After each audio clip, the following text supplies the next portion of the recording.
Lubog pa rin po sa bahang ilang lugar sa mga lalawigang hinagupit ng bagyong Labuyo. Wala na nga po ang bagyo pero iniinda pa rin na marami nating kababayan ng iniwang pinsala nito.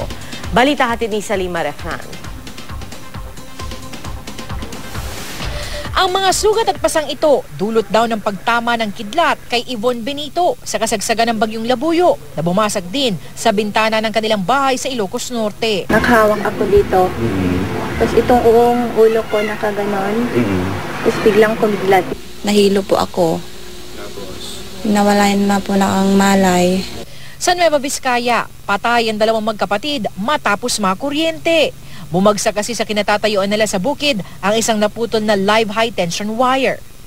Habang sa Umingan, Pangasinan, isang sanggol na lalaking inabandona sa isang waiting shed sa kasagsagan ng bagyong Labuyo. Agad naman siyang dinala sa ospital na nakakitang residente at ngayon maayos na ang lagay.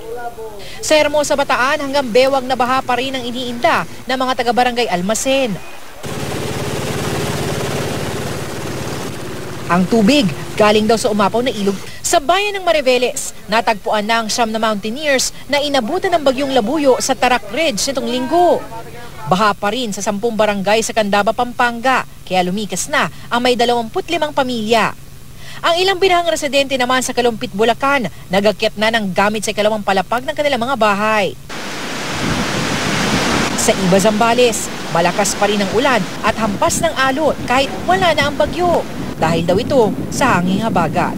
Ang malakas na ulan nagdulot din ng pagguho ng lupa. Ito yung bahagi ng Pangulingan Highway na gumuho yung gilid ng kalsada. Sa lakas kasi nung ulan na dala ng bagyong Labuyo kahapon, lumambot yung lupa. Yung mga malalaking puno dito, nagsiguho kasama ng lupa. At kung makikita ninyo, pati yung railing, sinama na ng mga puno. Kaya naman, yung mga otoridad nag-aalala para dun sa mga motorista dito. Bukod kasi sa sobrang lakas ngayon ng ulan, malakas din yung hangin, madulas itong kalsada.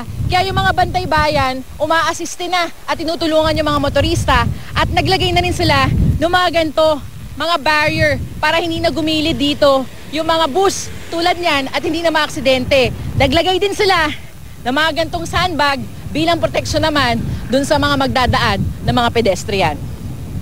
Idineklara ng state of calamity sa bayan ng Masinloc.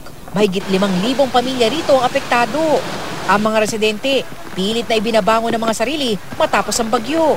Si Bernie, gagamitin daw ang mga kahoy mula sa nawasak na bahay para muli itong itayo. Okay lang naman, matatayo pa yan. Pamilya, mahirap palitan. Pero si Michelle, na mag-isang sinagip ang 5 maliliit na anak, problemado kung saan sila titira. Ay, wala na po kaming mabalik ang bahay po doon kasi po panay putik yung mga gamit namin po, inanod-anod. Ang mga binagyo, binigyan naman ng ayuda ng GMA Kapuso Foundation. Malaking tulong na po ito sa Kapuso. Maraming salamat sa Kapuso.